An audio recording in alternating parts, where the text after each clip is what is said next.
Hi, everybody. I'm Christina Gallup. My pronouns are she, her, they, and them. I'm in the School of Education. I'm a sociologist in education. And a bit about my context is I teach a very large first year, first semester sociology of education subject, which has usually 300 to 400 students in it. And all we do is have difficult conversations. We talk about racism, sexism, homophobia, the importance of challenging the status quo in education in order to make it more inclusive. So that's a little bit about me. And we've got great presenters today. But to kick off the conversation, I think it's really important for us to think about what do we mean by difficult?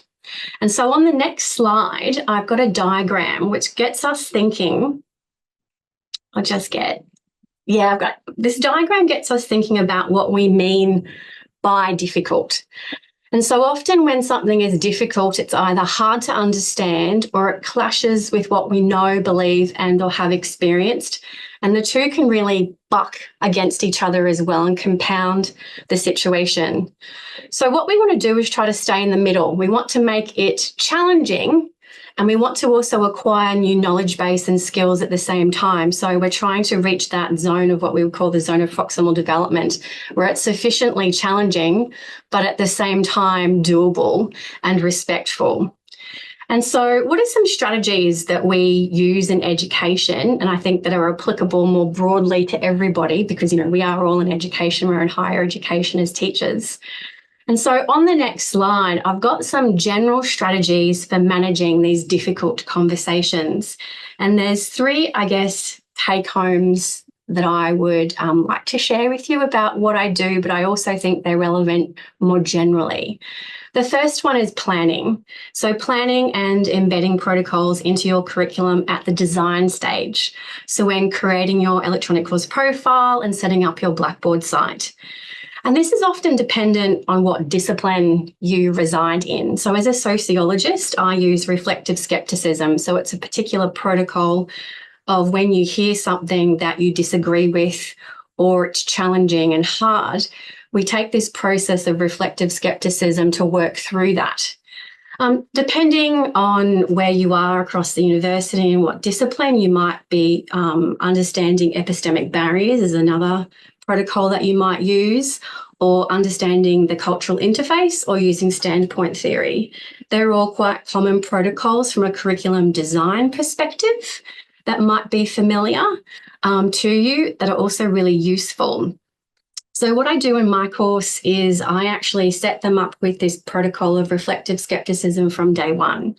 And so I actually build it into the planning stage. They have a handout on it. We discuss it and we practice it.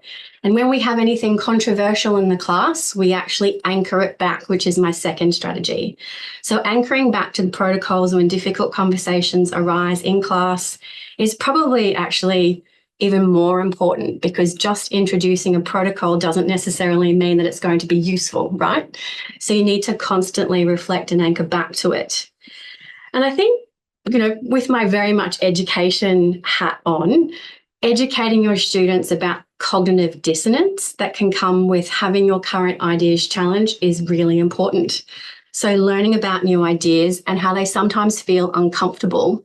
And the jargon, we talk about is the pedagogy of discomfort. Some of the work with Joanne Bowler, we talk about how that's where the magic happens. Learning somehow how the dominant discourse around it has been constructed that it's always fun. Yes, learning can be fun, but often learning is fun when it's reinforcing something that you're familiar with.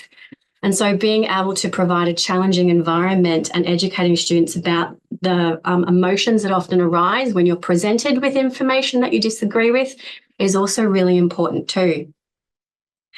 So sharing a bit more about what that looks like in practice within my context. So I'll just skip to the protocol process slide, Tanya.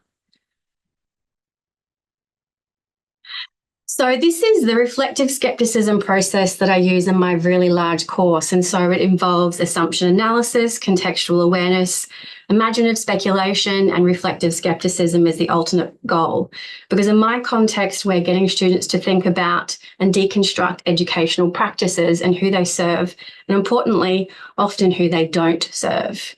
And so when we hear something which is quite you don't necessarily agree with, we talk about unpacking the assumptions that sit behind what you've just said. So, for example, if someone says something which is racist, homophobic, and they're often the ones that do unfortunately arise, what are the assumptions that underpin that? How do you react when you hear that? So we need to have an intellectual conversation and not to shy away from it, which is extremely important. And so just to go into that a little bit more deeply, on the next slide, this is what that looks like. So this is an example of what my students are, just a snippet from the slide of my handout from my class.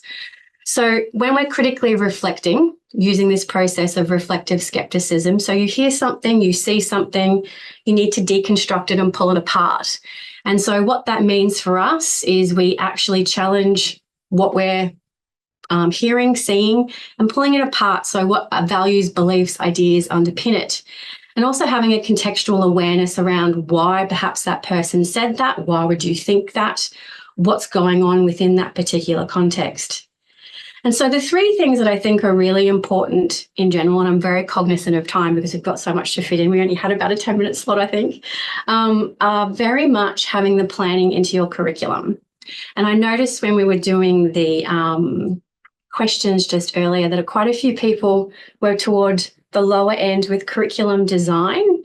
And I think it's challenging, but also really rewarding if you set it up well. And so I think sometimes when we have difficult conversations in class, they catch us without warning. We're not prepared for it. And that still happens, to be perfectly honest, even now when I feel like I am prepared for it in a really difficult course, I still get caught out. And I think what's also really important is to normalise the anxiety that can come with that. Not to say that that's good, but rather is to say, well, I'm feeling that way because doing this type of work is difficult. Teaching in a difficult conversation context is an art form and it needs to be thought of in that way. And so that's my little snippet. If anyone has any questions, I think we're doing questions now as well. Please feel free to ask. We do have time for questions. Does anybody have any questions or thoughts that they would like to share? Anything you want me to elaborate on?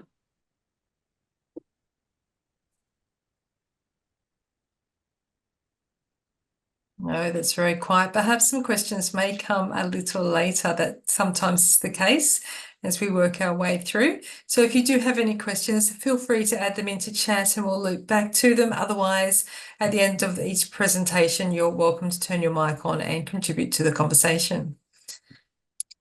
For our next presentation, I would like to introduce Dr. Debbie Lynch. Hi, everyone. Just firstly, I wanted to acknowledge NAIDOC Week.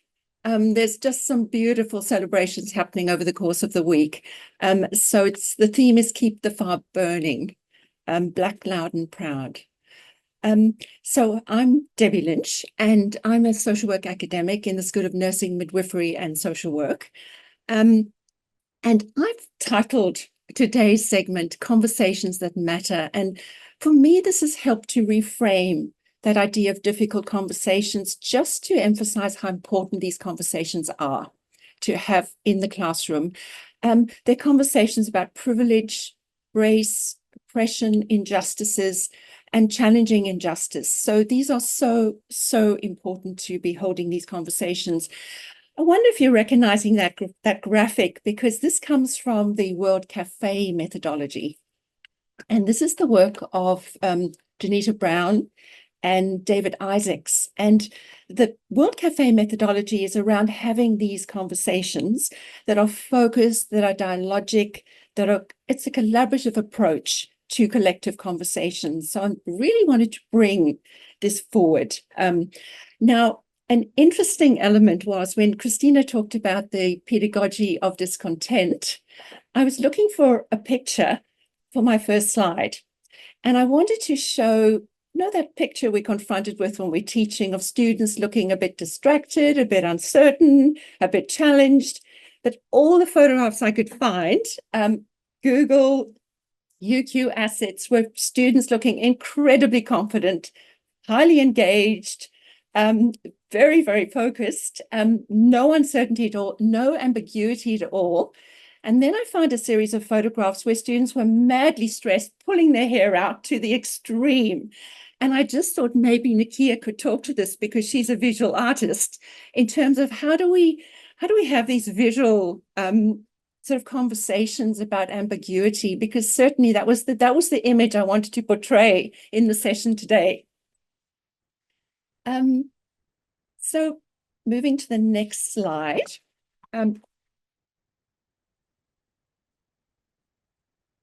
Thanks, Tanya. So I just wanted to, I suppose, talk about or create some key messages drawing on my own experience of these conversations that matter. And the first thing I was supposed to draw on, just as Christina did, on our disciplinary background, because my background is social work. And of course, at the curriculum level, certainly the conversations, the issues that social workers deal with around family violence, complex mental health issues, we always have to make sure that at a curriculum level, that there is that students are aware the types of conversations we might be having in the classroom, challenging, triggering, and we do talk about self-care as well. So that's at the curriculum level. Now, I teach group work to undergrad and postgraduate students, and this is where conflict is normalized because, as you know, the stage, many of you know about group work, and that conflict is a normal aspect of group work, which leads to individual and group growth. And this is where groups can become a vehicle for social change. So stage theory of groups, Tuckman, very famous, talks about that classic storming stage that groups go through, where conflict is normal. This is where the group starts to really do the work. And sometimes groups start with conflict. It's not a linear process, but it's just working out power dynamics, working out the group rules, who's in charge, do I have influence? Is this group safe? Can I trust others? So these are the questions within the group context that the group is working through. So managing conflict in groups is a part, as established part of the curriculum in terms of teaching group work. I know we're going to go into breakout rooms and share some of our own experiences, but I just thought I would mention a couple of things that have happened in my classroom. I don't have a chance to go into the detail, but just some of the things I've encountered. And when Christina talks about prepare for the unexpected, it's just about that. I've had a student in a social work classroom wearing a T-shirt with a slogan on it that represented a view in relation to a contemporary issue that was happening politically and socially in the community, that immediately I was aware that this would make students in the group really uncomfortable. Another example was during COVID, in a breakout room, the banter, and I think banter is interesting because sometimes banter is okay, and other times it's inappropriate, becomes quite personal. So it's managing and identifying that when we come across it online. And then the third one, which is obviously a very contemporary issue, was the Gaza protests and the solidarity camp here at UQ. Students wanted to bring that into my classroom. So here we see how unprepared we are for the type of encounters that this type of work brings. So I thought we'd go through my first point around naming it. This links into kind of normalizing conflict, but also how powerful these teaching moments can be, and having to come to terms with the fears that we have. And I noticed a few people identified some fears that they had, and Brown and Jaldorn talk about what are the fears we have. And I think a bit like the bystander research, once we know what we're afraid of, we can handle it better. And we might be able to be more self-aware and reflective about the responses that we have. So some of the fears these authors talk about is the fear of losing control of the group, fear of having a group. Chaos is a huge fear of ours. A fear of feeling incompetent, that we're not handling things particularly well, but also that concern that this is really going to affect the learning and the goals of this particular group or session, teaching session. And then the worry about, well, we don't deal with it, it could go underground and spill out outside the classroom. And I've had that happen too, that issues that are then start to kind of grow and go well beyond the classroom. So I suppose my first point is to name it and bring it to the attention of everyone and talk about it rather than ignoring it. And Christina's already talked about some of these important protocols. Brookfield talks about conversational protocols. And I like that because even if, sure, you've embedded it in the curriculum, but this is a protocol that can be embedded in the classroom. How are we going to talk about this issue? What's important to us in discussing this? And of course, your ground rules and your group agreements. And Christina also talked about anchoring. We've got something to go back to. Do we still agree with what we said we were going to do? Things aren't really happening in that way. Do we need to adjust what we plan to do? So just those important aspects of when we talk about these protocols and ground rules. Because certainly if behavior is affecting the learning, affecting the classroom, then we need to deal with it. Next point. Thanks, Tanya. Depersonalizing conflict. Focus on the problem, not the person. And I think this is interesting when we say, what is the issue here? What's really going on in this classroom? Without identifying a person or peoples in the classroom. The reason I've said with good judgment is at times there is behavior. While we can accept the person, but we need to address the behavior, and that could be outside of the classroom. And we need to have a conversation with the particular person and ask them, about what's going on for them, and find out a little bit more about what might be happening for them. And what do I need to know about you that's going to help me to work with this group so it's beneficial to everyone in the group? And we haven't really gone into what protocols could look like, but I certainly think one that's really important is how do we tend to the well-being of the whole group? The next point I want to make is silence is a part of the conversation. Prepare for it. Do you know those silences that feel like they've gone on forever? And actually, it's only been a few seconds. So we need to know how do we deal with silence? Because particularly racialized conversation, it goes incredibly deep in terms of emotions, feelings. So we need to be able to handle that. Maybe, there is that period where people are not wanting to come forward.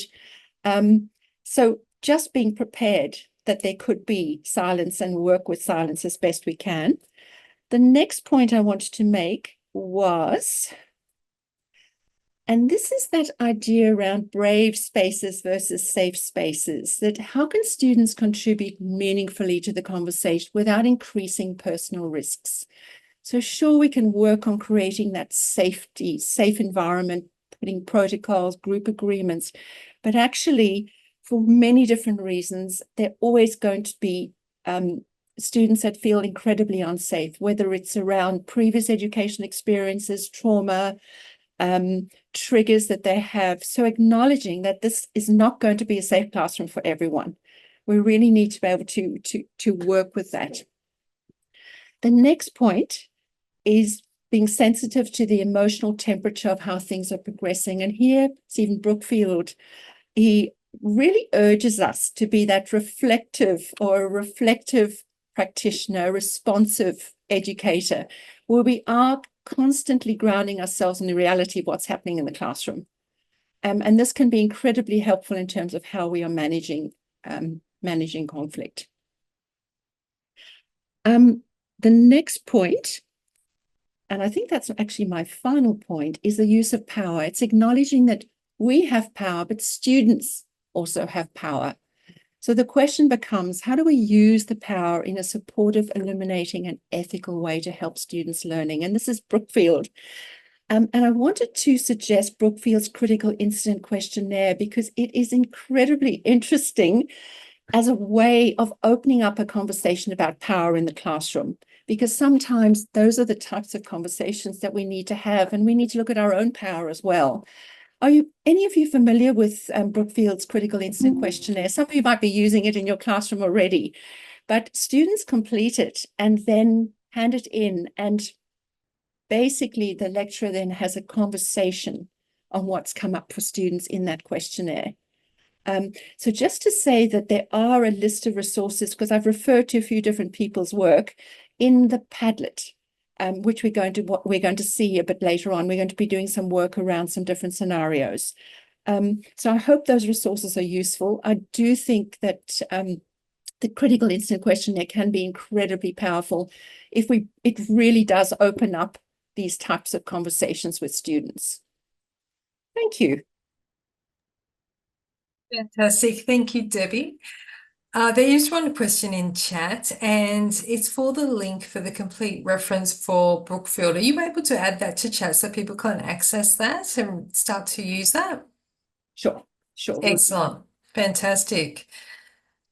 Does anybody want to contribute to the conversation by comment or question for either Christina or Debbie? They both have some fantastic live examples of what they undertake within the actual classroom environment.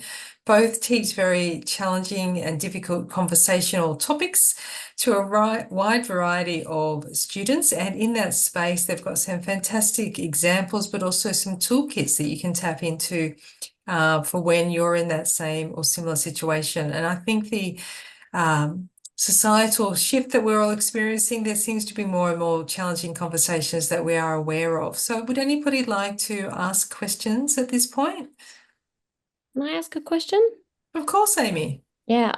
So you said that we need to acknowledge that this isn't going to be a safe classroom for everyone.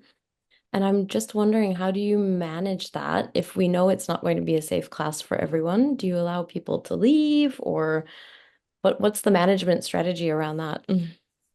Amy, I thought it was interesting that Tanya actually had a slide up about our session today, which I thought was fantastic modeling. I don't know if you want to bring it up again, Tanya, but I thought it was just acknowledging that this, we're going to work together to create as safe as possible classroom. But when you said to us, prepare for not feeling comfortable at every point, and I think this can be a really valuable strategy for setting up these conversations, to identify this as something that students might need to leave a session or not contribute to the conversation at a point if it is very challenging. And then those tips on self-care, often we give a lot of resources at the beginning or even on Blackboard around supports that students can link in with. And Amy, it's such a great question, because in social work, often we have students that self-disclose in the classroom.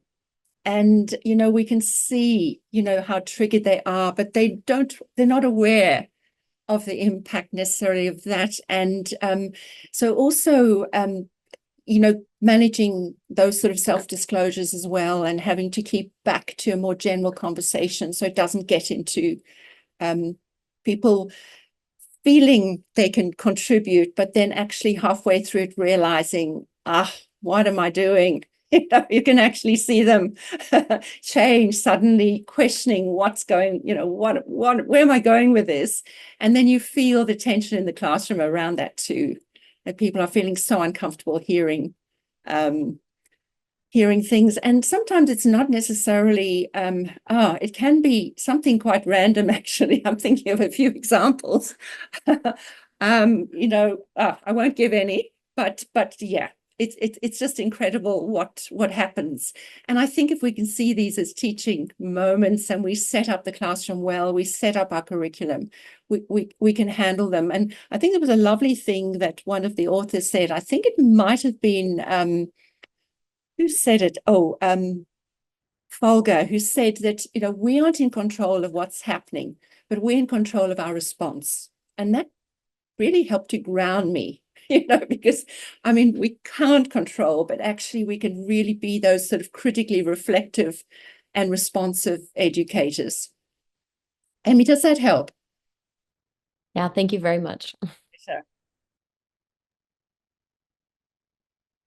Excellent. Thank you. Any other questions?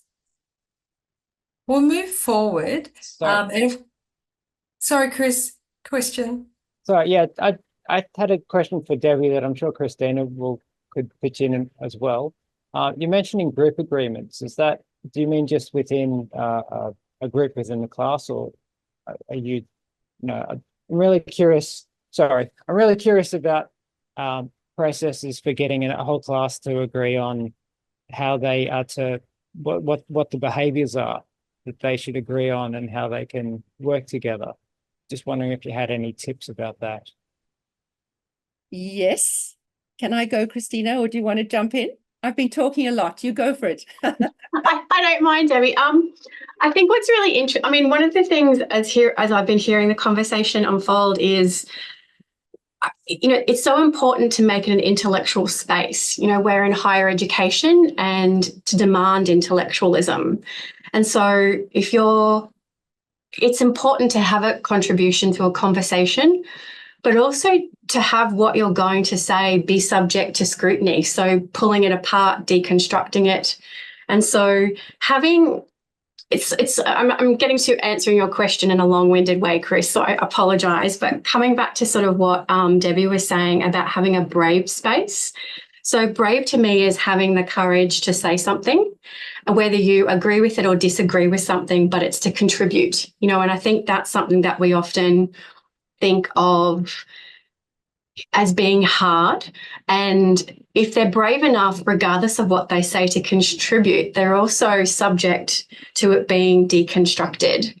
And so I guess in my class, how I handle that is we have this protocol in place. So we agree to the protocol because we agree to have an intellectual conversation about inequality in education. So that's what I'm doing. My students are deconstructing access to educational opportunity. And so it's really important for everyone to contribute, but importantly, it's also really important for everyone to listen. That's part of the protocol. And so it's to not jump on top of somebody else automatically and stop them being heard, but to hear what they have to say and then to repeat that back and say, well, this is what I'm hearing. And for me, the assumption underpinning that is blah. And I disagree for these reasons, or I affirm it for these reasons. And so for me, it's a brave space because it's intellectualizing it. And that also makes it simultaneously safe because it's about the ideas. Being in higher education, it's about the ideas. So I think I answered that question in a very long-winded manner, Chris. Thank you. You, Christina. I'm cautious of time, so if we have time, we'll come back. And Debbie, you can also contribute to that. Or do you want to add something quickly? Quickly, I suppose that's depersonalizing, that intellectualizing, but also that the group agreements. And that's really interesting because when you ask or have that conversation with students about group agreements, sometimes they say, oh, confidentiality, it's kind of can be a bit superficial. So you really have to unpack that. What would that look like if we were to say that, if things stay in this group, things that are, but also conversation protocols are valuable when you just feel this is a conversation we've got to have, how are we going to have this, but also in groups. And I just love all those spaces of yarning circles and pairing up. And there's so many opportunities to do this work, whether it's small groups, slightly bigger groups, circle practice where we make some sort of agreements about how we're going to be as a group. And I think the most important thing is that students participate. And if we say we're going to respond to conflict, well, what are your ideas about that? How will we do this practically? So we try and sort of really embed it because it can sound amazing. Sometimes I think this group is incredible to be part of. It sounds like the best group. We're all going to be respectful and we're going to do this and we're going to do that. But actually, what does that mean in terms of our behavior? We really have to go deeper. Thank you, Debbie. That's very insightful. Thank you, Christina. I'm going to now introduce Carly, who is going to talk about strengths. Carly, welcome. Good afternoon, everybody. I'd like to start this activity off by acknowledging and paying my respects to the First Nations people who are the custodians of the land that we are meeting on today, the Yagara and Turrbal people of Meanjin. I'd also like to maintain that these lands and waterways have always been places of teaching and learning, as the Mirawa has a rich and vibrant history. Hi, my name is Carly Waters, but everyone calls me Carly, which I do prefer. I am a learning designer, Indigenized curriculum from the Institute of Teaching and Learning Innovations here in Italy. I've been living here in Brisbane for 5 years now, but my cultural connections are to the Gomeroi Nation, and I'm a Kamilaroi woman from St George. And my grandmother's side, I'm connected to the Yawarari people of Dirranbandi, Queensland, southwest Queensland, and I come from freshwater country. I've grown up on the banks of the Glen River.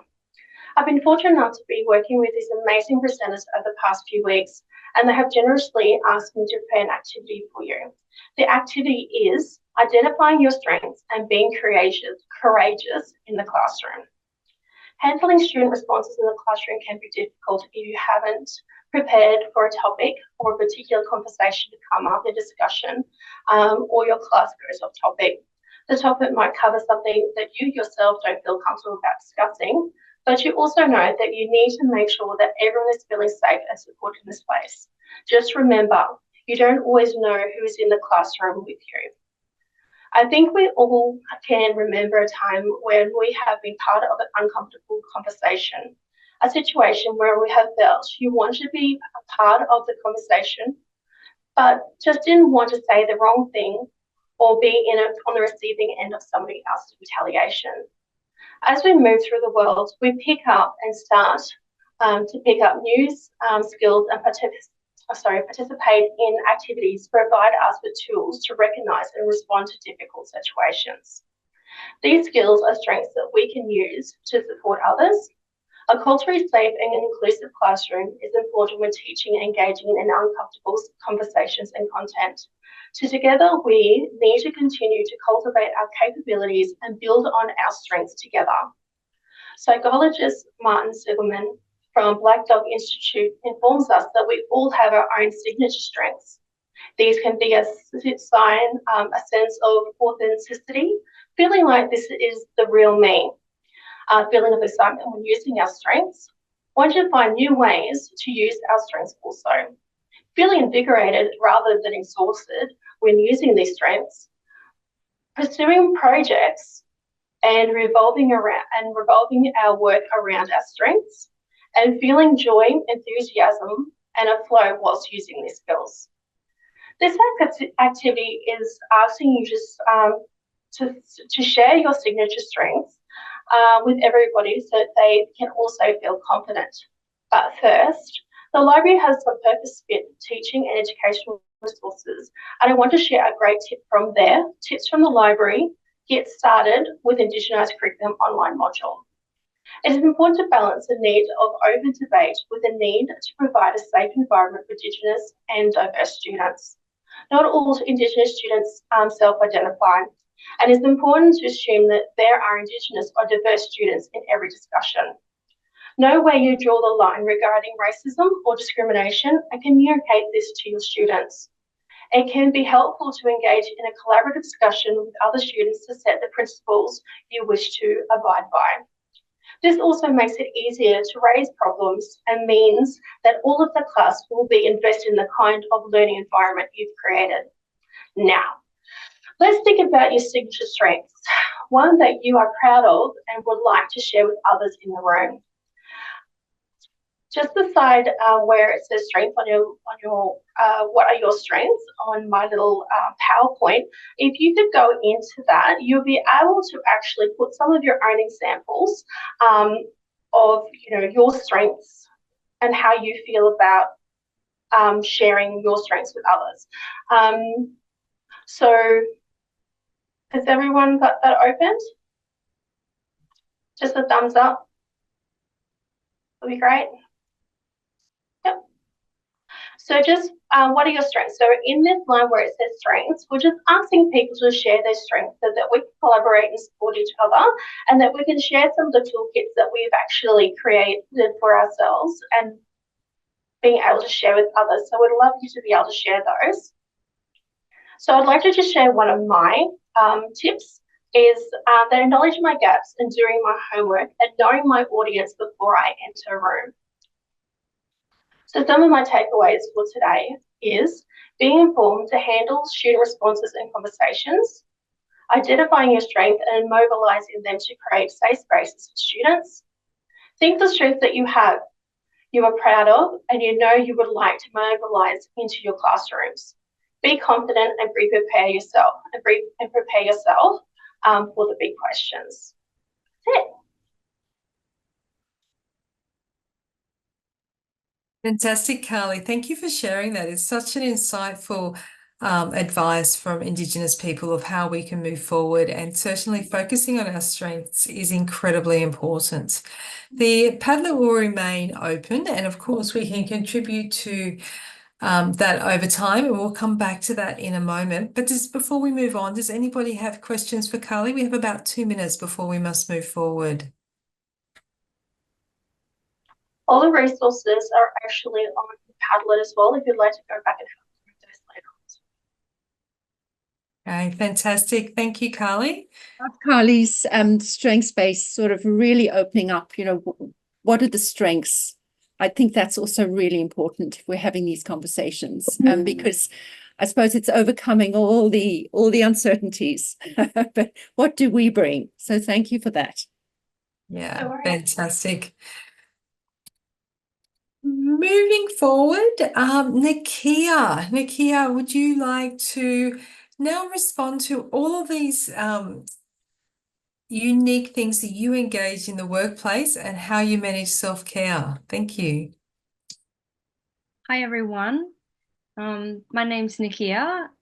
I can you see and hear me? Hopefully. I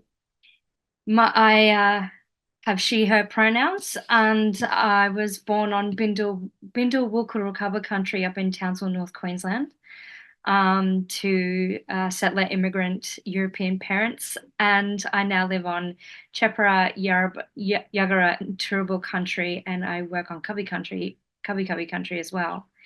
It's a privilege to be here today. I'm really excited to share with this amazing team of fantastic intellectual people. It's just really exciting for me. So I'm a cultural mediator at the UQ Art Museum, and we can have difficult conversations every day, and they can sometimes really come out of the blue, and at other times we have exhibitions that we know we're going to have difficult conversations in.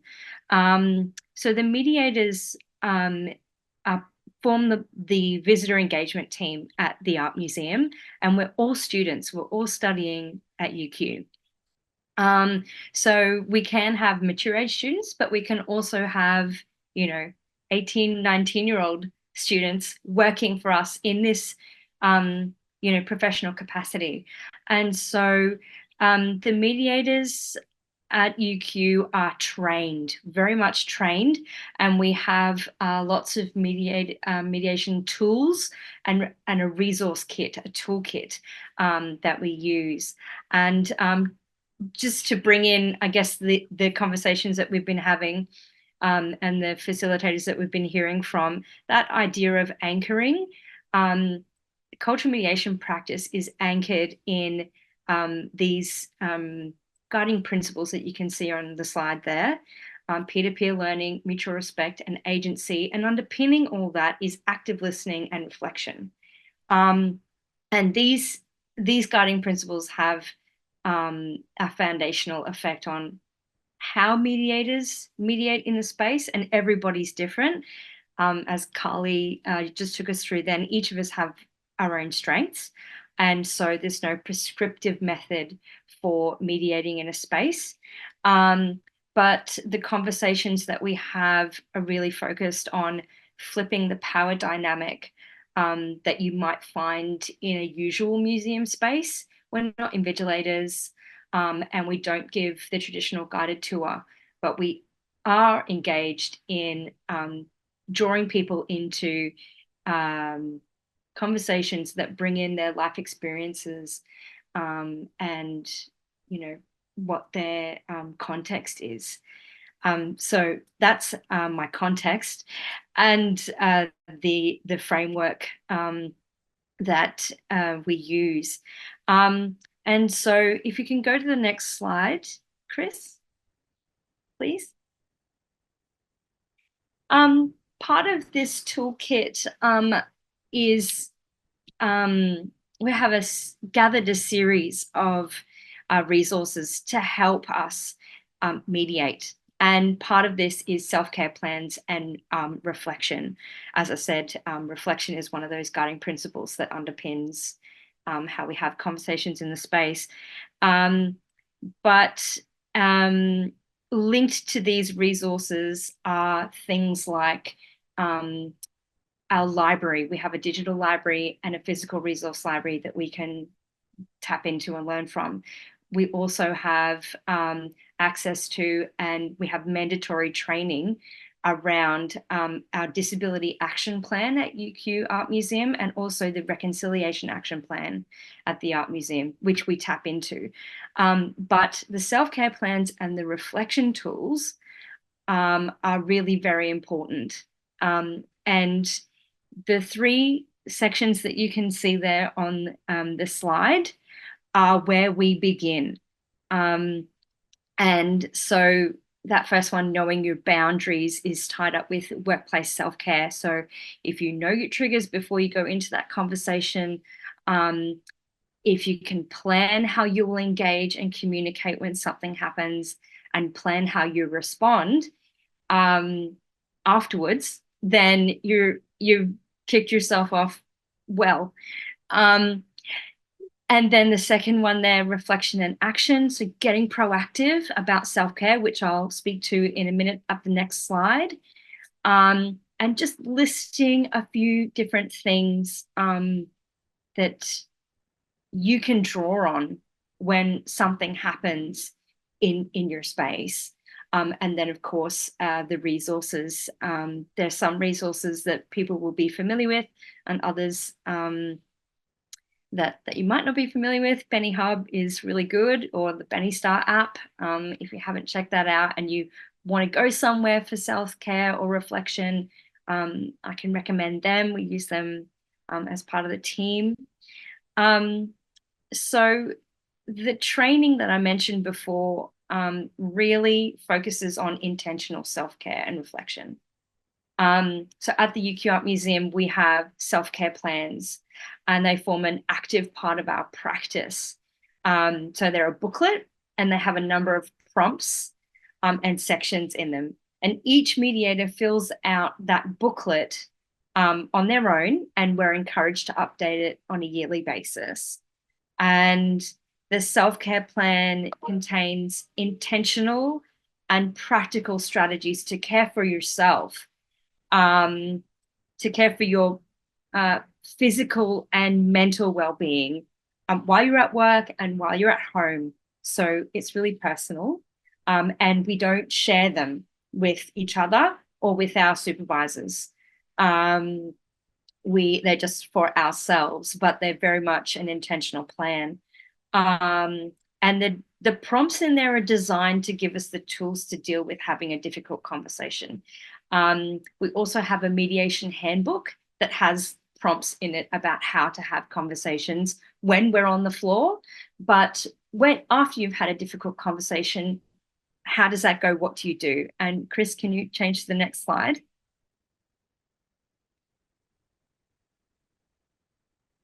Okay, so I've basically summarized the booklet for you here. So there's a number of steps to kind of go through. So the first is a check-in step. Write how you're feeling, or draw how you're feeling, or some kind of poetry or prose response to how you're feeling is a good check-in. But also even just a sentence or a word. I'm feeling hungry. I'm feeling, without, or some of those ideas that Debbie was bringing up before about feeling like you can't do what needs to be done, or you did something that you shouldn't have done. That's all part of that check-in kind of section there. So check in, and then choose a place that you can step out, whether it's at work or at home, but usually at work, just to take a break for 5 minutes and breathe. Just have a breath and calm down a little bit, and then reflect. So get more into breaking down what's happened, particularly if you find that you're personally affected by some of those difficult or stressful conversations. Recognize if you are feeling stressed or potentially, there might be a bit of brain fog because you might be a bit burnt out and not responding in the way that you normally would for whatever reason. Break it down, really kind of get behind yourself. And yes, prioritizing your own safety and well-being. And then act, utilize the toolkit, utilize your self-care plan, choose an action, back yourself. You guys are, you've got it. You're the teachers. You understand how your area works. So, totally back yourself with all the resources that are available to you and all the learning that you've done. And then take steps to recreate or reconstruct your safe space. Use the theorists that Debbie and Christina were talking about to rebuild that if necessary, as necessary in your classroom. And the fourth step is consult your network. This could be, a colleague or your supervisor or your manager. At UQ Art Museum, if a mediator has had a rough conversation, we always let our supervisor know pretty much straight away.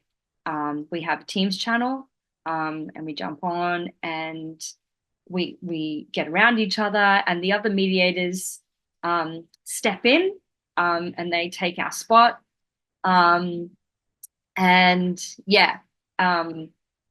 We foster this kind of, I guess, culture of support and connection in our team, so that we can have that space and that time to check in and reflect. And we also have these wonderful mediation reflection journals. I hope you can see that. Mine's a bit tattered, but there it is. And we have this section in the booklet that's dedicated to having difficult conversations. And at the top of the section, you'll see there's a part where you can fill out, I am feeling. And then directly underneath it, do I need to consult my self-care plan? It's very intentional. It's an active, participatory way of entering into thinking about and planning for your self-care.